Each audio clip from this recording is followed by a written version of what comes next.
Here's a game I never heard of until I was trawling the eShop late one night looking for cheap games. That's when I saw MacBat64, Journey of a Nice Chap, and thought it could make for a fun one to play for a video. I've done a few indie games already, but not an indie 3D platformer. I start off with The Beginner's Bar, where it fills me in on the plot of Kiwi 64, a game I did not know of at the time and especially did not know that this game was a sequel to. It talks about how the Kiwi from that game saved Kiwi Land from the Melon King, and then this game takes place somewhere in the Caribbean 2 years later. Inside the bar, I have MacBat talk to his parrot captain, who offers to tell me his story if I get him a drink. Everything is very cute and banjo inspired with the googly eyes, and everyone else in the bar has things to say. Even Kiwi from the previous game is here, being driven mad by something relating to collectibles from his own game. I use MacBat's multiple jumps to grab the coin in the corner and the coin in the chandelier. The rhino at the bar is selling tea for free coins though. I go through the door in the back and run on this wheel to open up the hole down into the cellar, where a box tells me to run around that camera, refusing to let me down into the pump. I do so, and while it is dizzy, I can jump down the hole. The fish down here is impressed I made it and gives me the third coin. I take the pipe back to the bar, trade my coins for some tea, and take it over to the parrot. He asks MacBat if he knows where the world's water is coming from. He says it's from the Watery factory, but production there has stopped and the factory has been sealed shut so nobody knows what's going on. But he knows the rough locations of the 6 keys needed to unlock the front door. He's too old for all the platforming required to reach them though, so he offers MacBat a place on his boat so he can help save the Caribbean. MacBat accepts and the two sail off, completing this world. Next up is Birdie Beach. The way this game works is that each level is like a super condensed version of a level from a 90s 3D platformer, but more as a big puzzle with the enemies removed, just leaving the exploring, collecting, and cute characters. There's the monkey who's hungry but too into his game to go and eat. Kiwi's here, wishing his own game had a beach level. One of 5 coins is just by this tree near the octopus in the water. He's evil though and ate a child's balloon out of spite. Nearby is the second coin on a crate, and past it the money bag looking for the coins, as they are actually his innards. And then past him is the third coin in a chest and a green balloon behind it. Back on the main island I press this switch to make a blowpipe appear on the crate I found my second coin. Using it I can pop the octopus to reveal a purple balloon. I can't grab it while I have the green one still, but I can pick up the banana behind it. My fourth coin is on the stack of crates behind the monkey, and behind those crates is one of 4 Kiwi statues. I give the monkey the banana and he leaves me a red balloon. The final coin is up this rock, and I attach my balloon to this cage at the top holding the first key prisoner. I then take the purple and red ones up there and attach those, then trade all 5 coins to the bag for the final balloon. With a balloon on all 4 corners, the cage is lifted and I can grab the key. Through that short level, I've already got the gist of what to expect from the game going forward. Next up is Tulsa's Forest. In this enclosed area of the forest, and nearby is a closed temple with an owl telling me that I'm gonna need a sword, shield, and hat. Nearby there's a single coin hidden underneath a pile of leaves. There's a locked chest, and next to it, Kiwi complaining about his soup tasting metallic. That's because he's cooking a key in with it. I take it and unlock the chest for the shield I need. I go to this shop where a knight is looking for the Goblet of Tulsa, and next to him I trade my coin for the hat. Past the shop I find the sword embedded into a skull. Now I'm fully equipped I can enter the temple where the decorative skeletons talk to you. Through the door are 3 mirrors, one reflecting light. I move them all so that the light is reflected to this face on the wall to open the next door. I then go through another door and push open this coffin to reveal the switch that opens the next door. Then through another to reach a room made to look like a top-down Zelda game. There's a shadow of MacBat that moves in the opposite direction and 2 glowing spots on the floor. I have to get MacBat and the shadow standing on each one a few times to open the next door. In the final room is the Goblet of Tulsa and a walk back out. I give the goblet to the knight in exchange for the second key. Now I can move on to the 4th level, Strangely Familiar Jungle. So after levels that seem to be inspired by Banjo-Kazooie and Zelda, this one feels like a little tribute to Donkey Kong 64. There's all these ghost balloons around and Kiwi's freaked out by them, wanting them popped. There's a red balloon here and the monkey is back, as is the money bag who has lost his innards again. One of his coins is right above him in this tree. 2 more of the coins are underwater, along with a switch that opens up the gate to a cave. I attach the balloon to this lounger near the money bag and go into the cave for the 4th coin, a second balloon, the 5th coin, and a switch that puts a blowpipe in the tree above Kiwi. I attach the second balloon and give the bag the coins for the 3rd, which I also attach. I get the blowpipe and pop all the balloons to Kiwi to give me the last balloon, letting me ride up to the top, finding a monkey with actual voice acting by Grant Kirkhope, and the 3rd key. But it turns out that someone who knows Kiwi has been watching MacBat and is out to take down both of them. Next we have Bright Islands. Since this level plays on a 2D plane, it could be a tribute to either Yoshi's Story or Kirby 64. There's this huge tree here and the parrot says helping him is the way to get the key. His fruits have gone missing and he wants them back. The first one is just to the left. followed by these bouncy ball things I can use to launch myself to the second fruit. I use them to reach the top of this hollowed out tree and fall inside to the bottom where the third is.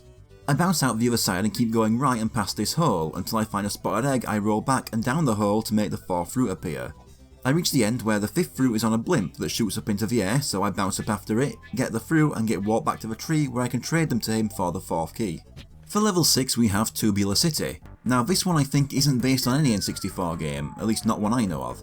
The monkey is here and miserable at not having the money to buy the new Legend of Bat 2. I get climbing the giant floating Rubik's cubes nearby for 3 coins and then drop down to the nearby tree for the fourth. Back on the floor there's a car offering me a ride if I can bring in 4 batteries. Next to him there's just straight up a Terminator, then an octopus who wants me to show my moves on the stage.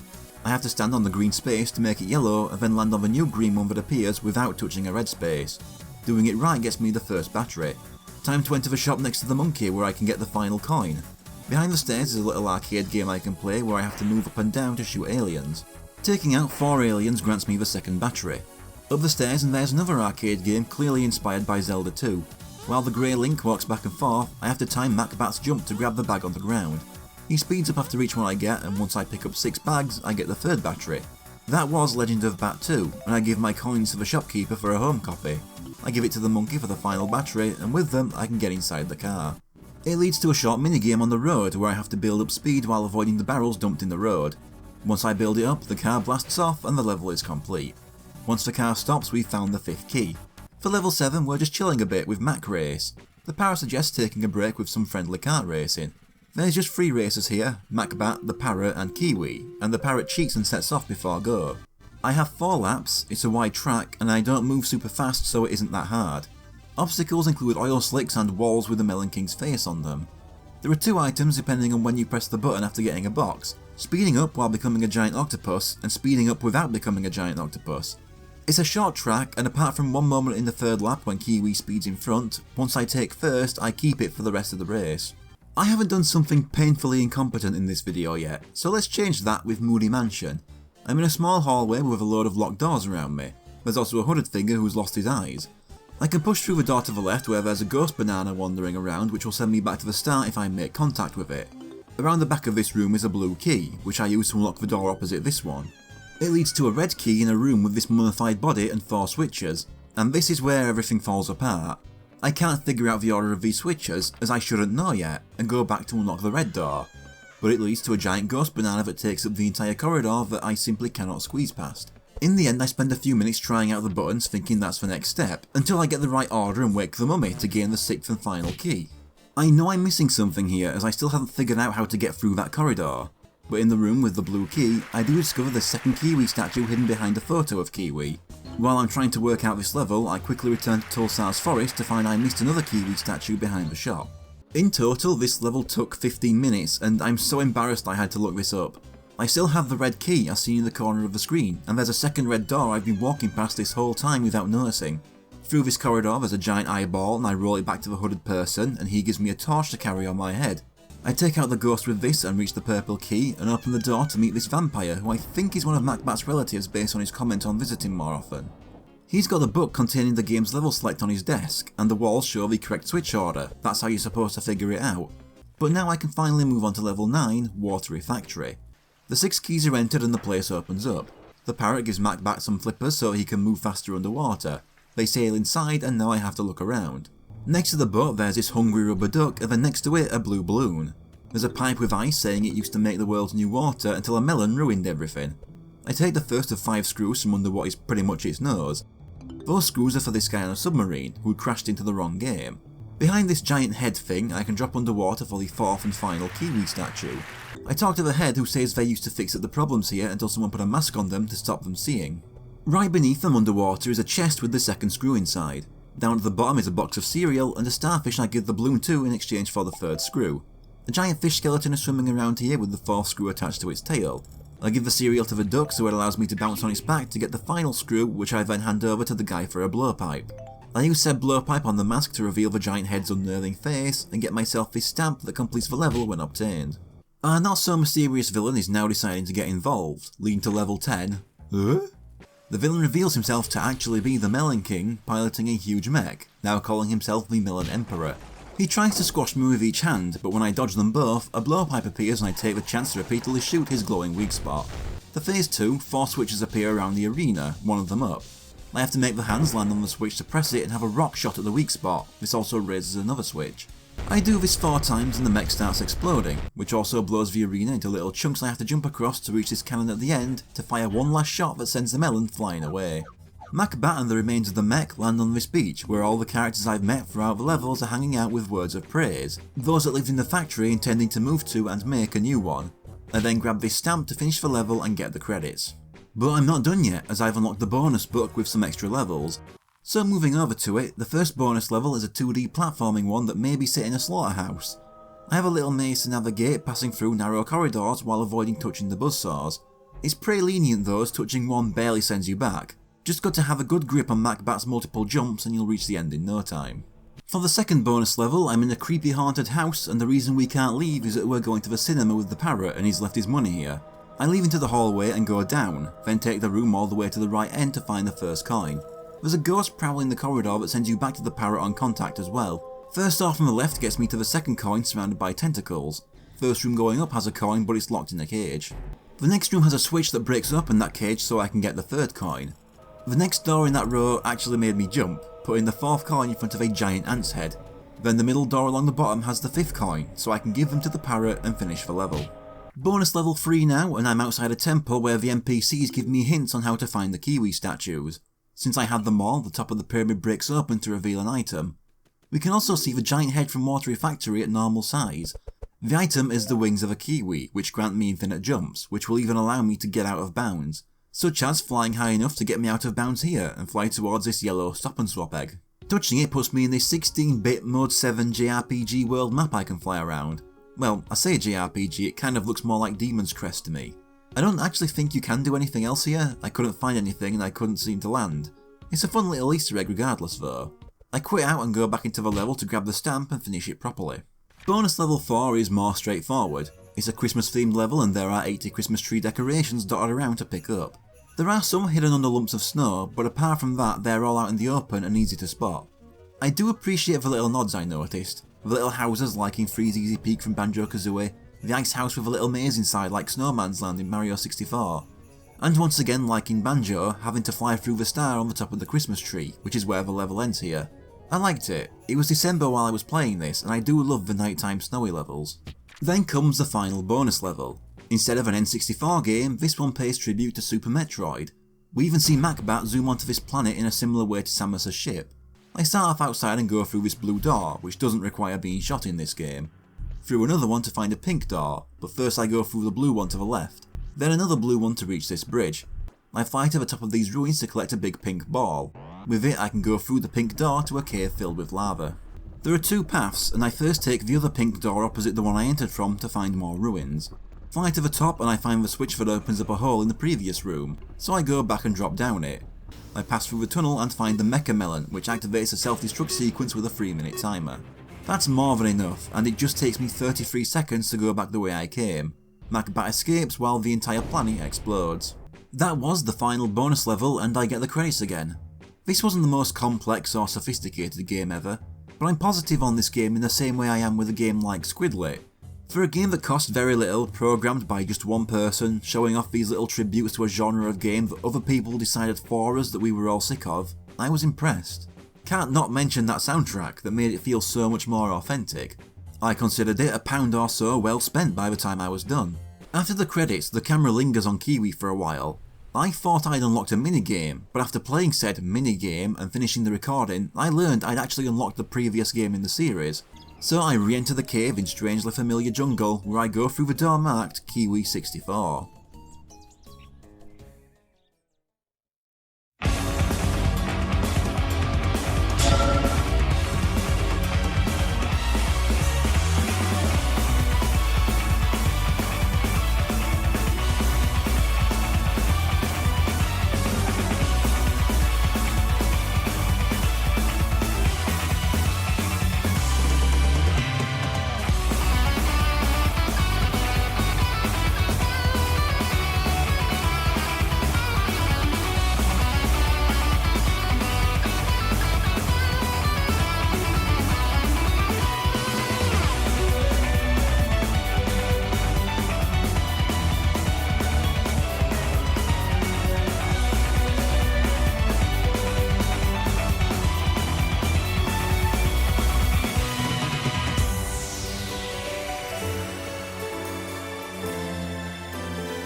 So yeah, as I explained in the previous video, I thought Kiwi 64 was just a minigame as a reward for finishing MacBat 64. I had no idea it was the first game in the series until after I finished it, making this the first time I have 2 games fully completed in a single recording.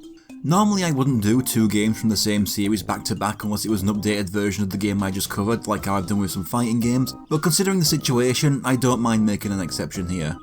So if I'm right, this is a free game on PC and was only added to the Switch version of MacBat 64 as an unlockable extra. I definitely recognise the sight of the Melon King on top of the mountain from the next game's prologue. So Kiwi can move, jump and do a spinning attack to take out those bananas. Like the game this is a tribute to, the main goal is collecting musical notes. As I look around, I run into a family of grapes, saying that their brothers and sisters have gone missing. Kiwi fruits also act as the game's health, like Banjo's honeycombs. The regular standing attack isn't much good, so if I want to kill bananas, it has to be done after a jump. There's a rock with eyes telling me that there are 4 hidden letters through the game as well. I get climbing up the nearby rocks, bringing my note total to 12 and picking up the letter K at the top. I bounce up the green mushroom to reach 8 more notes and drop down to this area with the tree from MacBat's Bright Islands and some huts just like the ones outside Mumbo's first skull in Banjo-Kazooie. Scouring the area, I find the first grape and approach the tree, who begs me to not destroy the huts. I find a letter I nearby and get destroying the huts anyway. Most have notes, but one has one of 5 magical lamps. Plus, every so often I get rhyming commentary from the Melon King. Collecting all the notes around here brings my total to 31, and I jump the mushroom over this fence to the next section.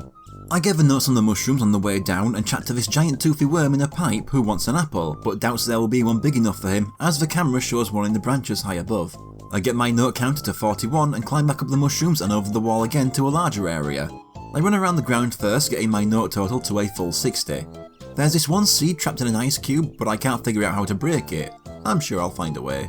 Also, here is the cartridge to the game's sequel, Kiwi 65, being held hostage as the devs want to make a car game instead.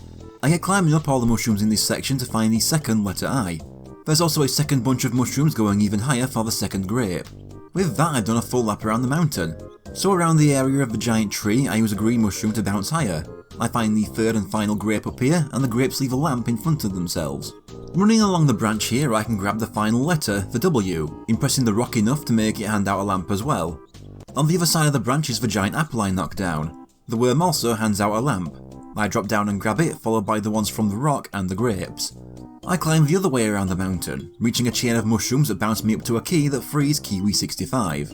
It says that if I bring it 60 notes, I can play, and drops the final lamp. I fall down into it, and the combined power of all 5 lamps blasts the Melon King off, putting in motion the events of MacBat 64 2 years later. I then get the credits and am kicked back to that game's title screen. But what about that seed? Well, I can glitch myself through the wall behind the ice cube, then jump up behind it to phase through the cube and collect it. It does nothing other than be worth a note. But that's Kiwi 64. Of course, being the first game and just this one level, I wouldn't call it as good as MacBat. But I feel the same things I said about that game, how impressive it even is made by just one person and put out for free. It does feel like a full Banjo level condensed into 10 minutes, and its one music track sounds like it could be absolutely from those games. Of course, being so short, it won't be ranked anywhere near MacBat, but it still manages to end up in my nebulous, okay, decent, fine and other words of similar meaning section.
Another series finished off for now with the newest game in the Kiwi 64 series, Super Kiwi 64.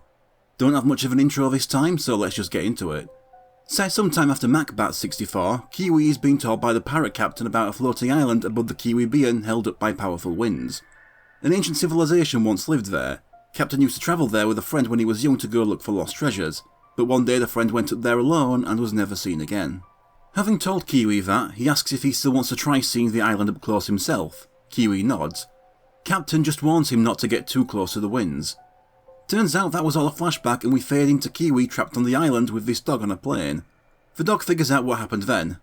The dog is the captain's missing friend, Lansbury. Apparently the pair were wanted in some places. He'd like to see him again, but they need to finish the plane so that they can get off the island. He'll work on the engine while I explore the game for energy cells to power the plane. This cramped sewer is the hub world. Kiwi has his spinning beak attack and a new jetpack that lets him glide. Talking to Lansbury has him confirm that 3 years have passed since MacBat 64, as he recalls seeing the unfiltered water incident from above. Moving right soon takes me to the abandoned forest world and I enter its first level. There are 6 energy cells and 28 gears to find. Also a target to destroy and enemies, with this easily killed walking golem. 4 gears lead inside this hut where there's a ring to go through. There's some kind of code written on the wall here, but that's for much later. Bounce on the nearby mushrooms to reach the next level with 4 more gears. Bounce on another mushroom for the second ring. Back into the centre for another 4 gears. 5 more gears up the slope to the third ring. To the right for another 4 gears, and around this time I discover I can dash as well. Kiwi can still climb walls by burying his beak in them and then jumping. I spot another mushroom on the wall above the hut with the first ring, so I glide to it and bounce up to my first energy cell. From this mushroom I can also glow to another cell floating high above the centre of the stage, but I just barely miss and land on the slope I found the third ring on. Go left 4 more gears and up on the dinosaur skeleton for the last 3 to make an energy cell appear near the water. Jump off the head for the 4th ring and grab the energy cell I made appear. A third one is nearby under the water. I get back up to the next level and break a target at the end of the left path. Then a third behind the skeleton to make a cell appear near the hut. I bounce off the nearby mushroom for the final ring on top of the tree to spawn a cell on the skull. I grab that, the target cell, and make the glide to the final cell in the air, finishing this level. Completing a level unlocks a time trial. Fully complete the level under the time required to collect a golden clock. Like with Tori, I'll just show a successful run. This one I do first try.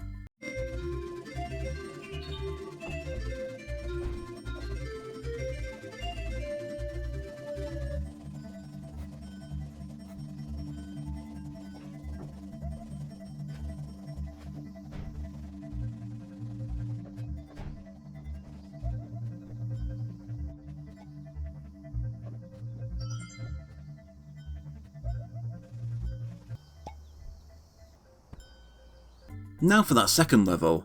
There's always 6 energy cells, but the gear amount is different, in this case 50. Run across the bridge in front of me for 5 gears. I jump off the back of the platform to get 4 more from a mushroom and bounce to my first energy cell. Head towards the water from there, getting 4 more gears. Fly across to the wreckage of this ship, getting 3 more gears on the way up. I hit all 3 targets on the back to spawn the second energy cell above them. There's also the first ring up here and 4 more gears. A broken propeller in the water next to the ship holds another 6 gears. Then comes a tree near the propeller. 6 more gears around and on the first mushroom. 1 more gear and ring up the mushrooms to my third cell. Then the third ring behind the tree. Cross the nearby bridge to 5 more gears and jump off for the 4th ring on top of the mushroom. Then the bridge back to the start has the final ring, spawning the cell nearby. I fall off the bridge and bounce the nearby mushrooms to the top of the statue for 6 more gears and the 4th cell. The last 5 gears are on the bridge back to the start. I grab the ring cell and the gear cell and the level is complete. Now for the time trial. This one takes a few attempts.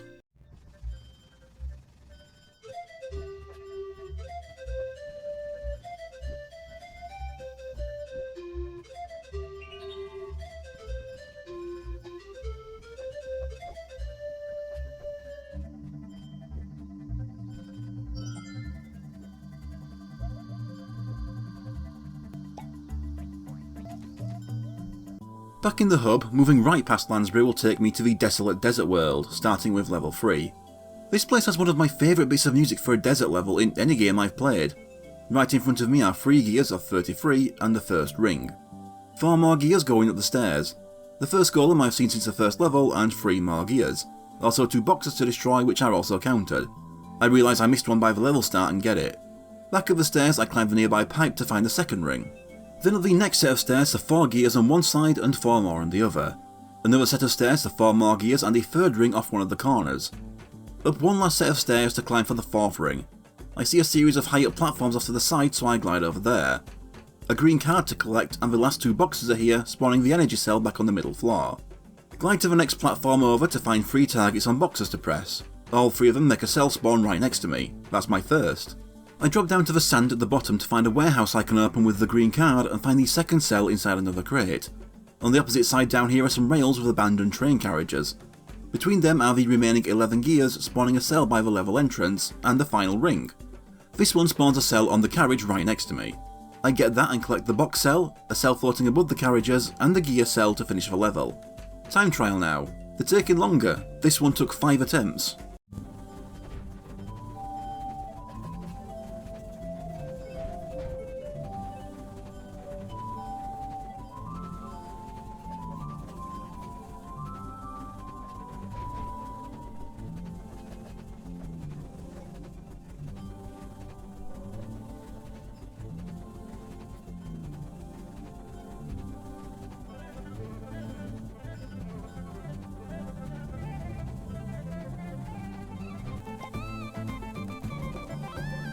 And then right on into level 4. This one is a big tower climb, 51 gears. Climb the first lift for the first 3, next lift for 3 more, next lift for 6 more and the first ring, 2 more lifts for 3 more gears. Next lift to a second ring and a series of floating conveyors to jump across to my first energy cell. Back the way I came and further along this floor for 3 more gears. The conveyor and the next lift to a series of platforms with 4 more gears and a target to hit on the way. Another lift to a fork. Take the right for 5 gears on the next target to hit. Then up several lifts with the third ring on the way to find the energy cell at the top. Back to the fork and take the left path for 3 gears, a lift to 3 more, and another lift to platforms with 3 more gears and the third target that spawns a cell on top of the tower. Across the conveyor for 4 more gears and the 4th ring, then towards the next lift with 7 more gears on the way. Up the lift for 1 gear and another for the 5th ring that spawns another cell at the top. I turn around and land on the top to grab it, the last 4 gears to spawn another cell in front of me. I grab that, the ring cell, and the final cell above it. This time trial only takes 2 attempts. Since the level is so linear, it's less about the route and more pure execution.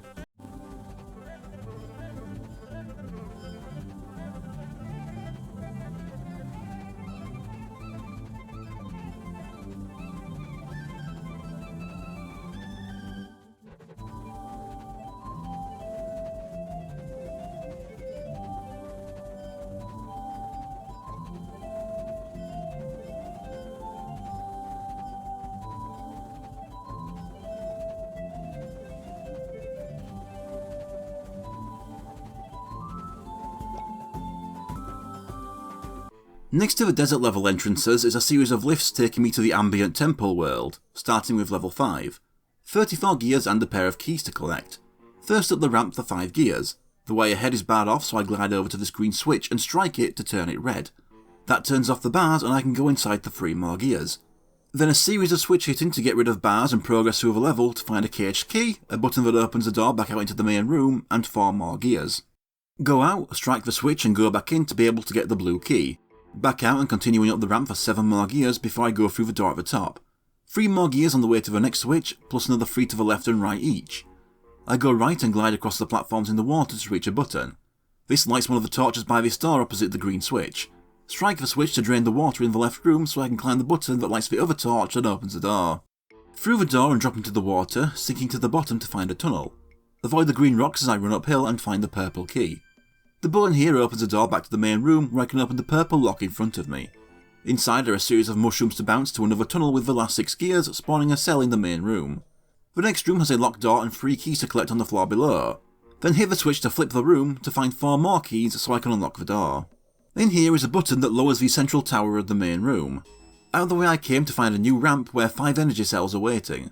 Then drop down next to the start for the gear cell and finish the level. This time trial took the most attempts so far. I lost count, but it was more than 10. This is where I discovered saving time through jumping and beak attacking.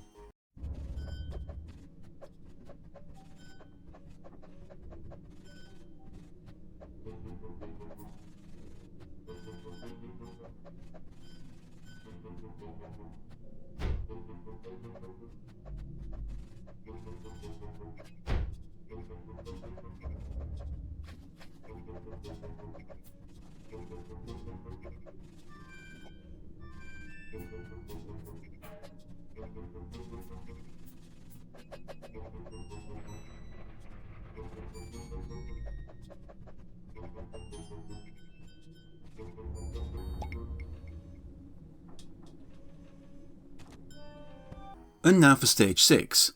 To start with, I have a left or right fork. I go left, jumping the platforms and avoiding swinging guillotines and fires in the floor for 7 out of 44 gears, the first ring, and the button that opens up the coffin where I started to reveal an energy cell. I grab that and take the right path up the stairs, getting 3 more gears on the way to the next floor where there's another coffin. Left or straight on, I take the latter, getting 8 more gears on the way to the button that opens up this coffin for my second energy cell. I jump towards the huge skeleton statue in the back and climb to the top for another 3 gears and the second ring. I then grab that second cell and take the left path up the stairs. 3 more gears on the way to another coffin on the next floor. Left or straight on again, I once again take the latter to get 6 gears and the third ring on the button to open the coffin and get the third cell. Left up the stairs for 3 more gears to another coffin with another left or straight on fork. Straight on again for 8 more gears and the button to open the fourth coffin, which has a ring inside this time. That's my fourth, and it's left up the stairs again, where the final 3 gears are, spawning the cell on top of the statue. There's another coffin up here and a collapsing path off to the left with the button that opens up that final coffin for another cell. And nearby is the final ring that spawns the last cell by the entrance. I grab the coffin cell, the gear cell, and finally the ring cell to finish this stage and start the time trial. Only 2 attempts needed this time.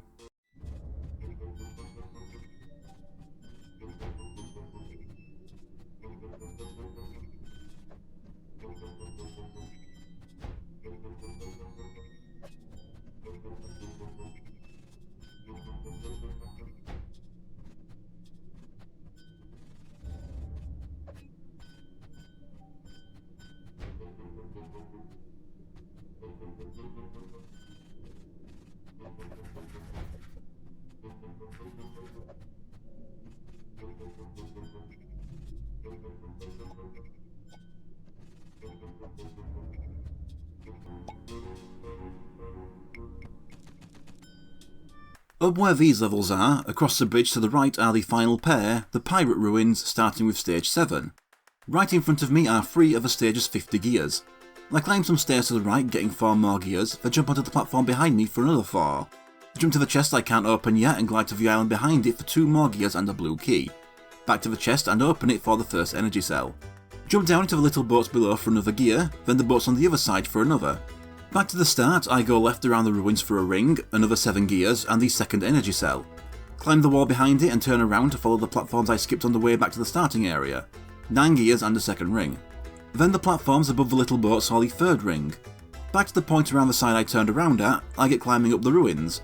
4 gears, a lift, 4 more gears and the 4th ring, 3 more lifts and I reach the top. The final ring, spawning the cell where I started, the remaining 11 gears spawning another near the start. A button that raises more ruins back at the start, and the third energy cell up here. Drop down to get the ring cell, the gear cell, hit the target on the back on the ruins. Now I have to find 2 more. It takes me a couple minutes to work out that they're on either side of the bottom of the machinery. The final cell appears in the nose on the giant skull on the front of the ruins. With this level finished, we get another time trial that takes quite a few attempts just working out the correct route.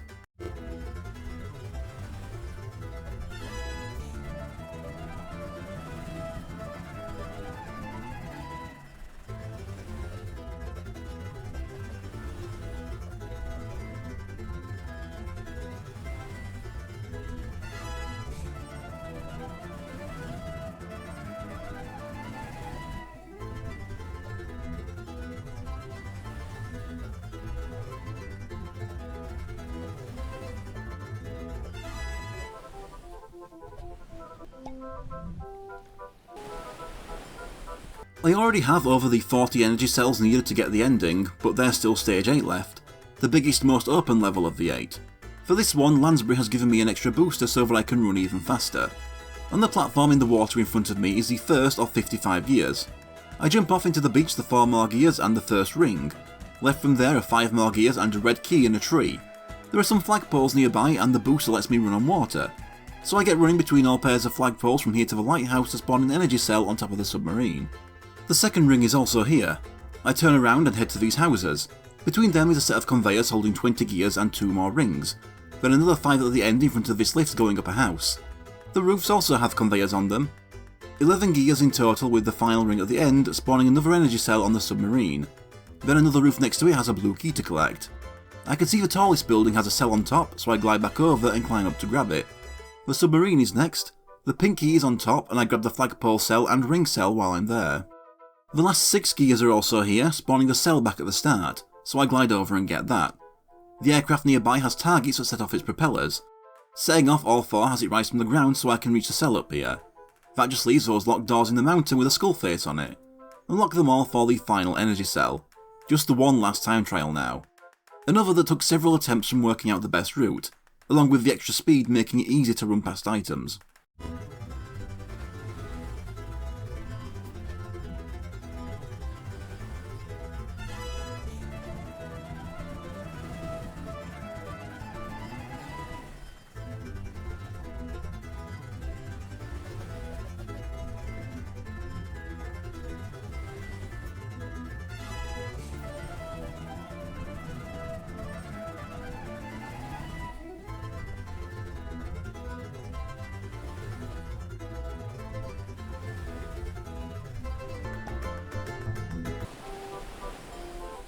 When I return to the hub world, Tori from Tori is there in front of the portal.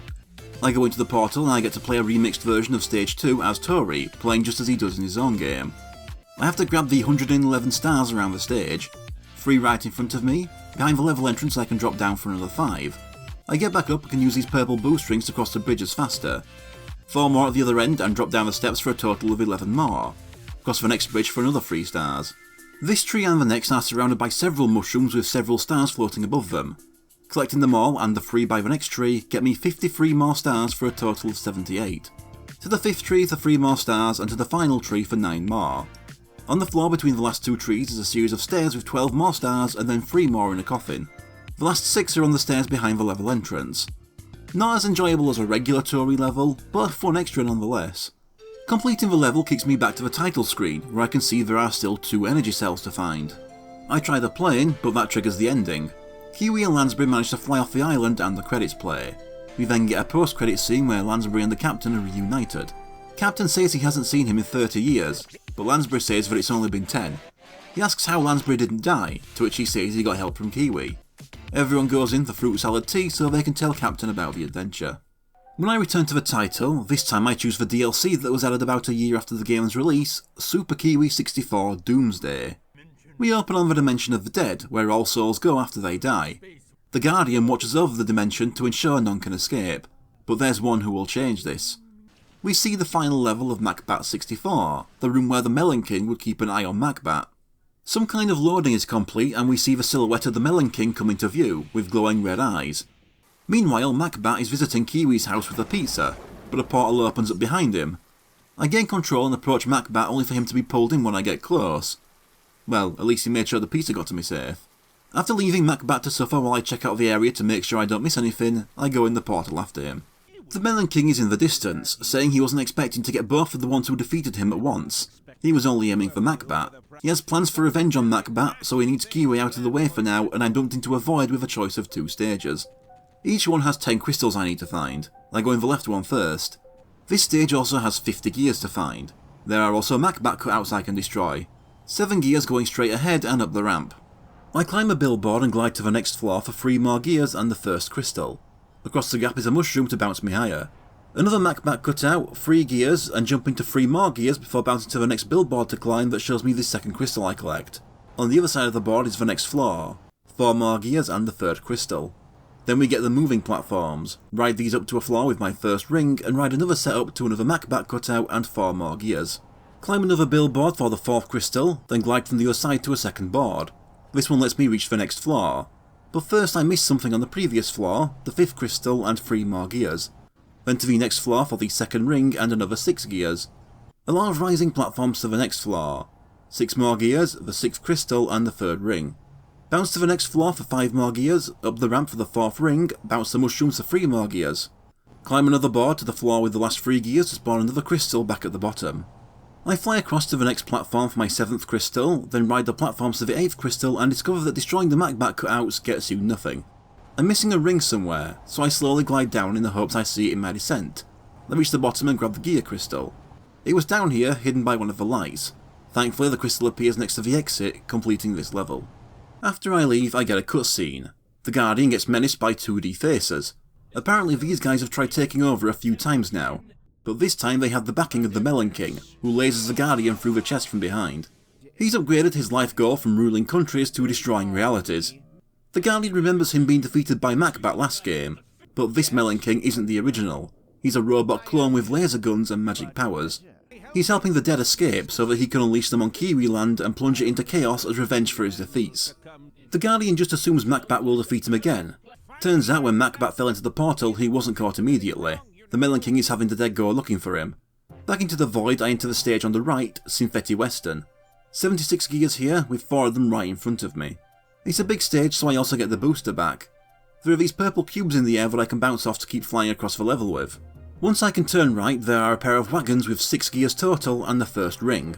Continuing that way, turning right again first chance I get and following it all the way to the end has me find the first crystal in another wagon. I bounce from a mushroom to a nearby cliff with a spinning blue rock. I destroy it to reveal there are more of them to break. Back to where the first pair of wagons were, I can see a second crystal on top of this huge bird statue, so I climb up to get it. The mountain top behind it has 3 more gears to collect. Drop down to the farm below to find another 14 gears between the field and up the haystacks. Nearby is a second ring in some kind of cage that doesn't prevent me from grabbing it. I cross the train tracks behind it to find another rock to break embedded in this crashed spaceship, plus another 4 gears and the third crystal. I finally land on the train, being driven by a brain with eyes. I hit the brain once, and then leave it to check out the graveyard in the far back of the level. One headstone has a picture of a crystal I can break to reveal the 4th crystal right behind it. Back across the tracks, at the end where the train comes out of the tunnel, to find a few houses. 3 gears on top of one, the third ring on top of another, and I somehow missed the giant obvious rock. Another house further on has 3 more gears and I climb the cliff opposite it. 3 more gears on the mushroom that bounces me to the top, the 4 more gears and the 4th ring. I drop back down to the farm to discover I missed another 4 gears on top of that house. I next bounce over to the mountain behind the previous house I climbed. I break the 3rd rock up here, and while bouncing the mushrooms going up the statue onto this big neon platform, I get 17 more gears plus another 4 climbing this billboard. Getting on top and following it to the end has me find the 5th crystal.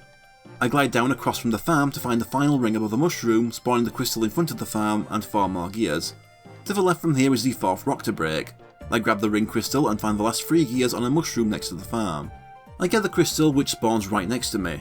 While looking around, I actually get my first death in this game, as embedding Kiwi into the train tunnel kills him.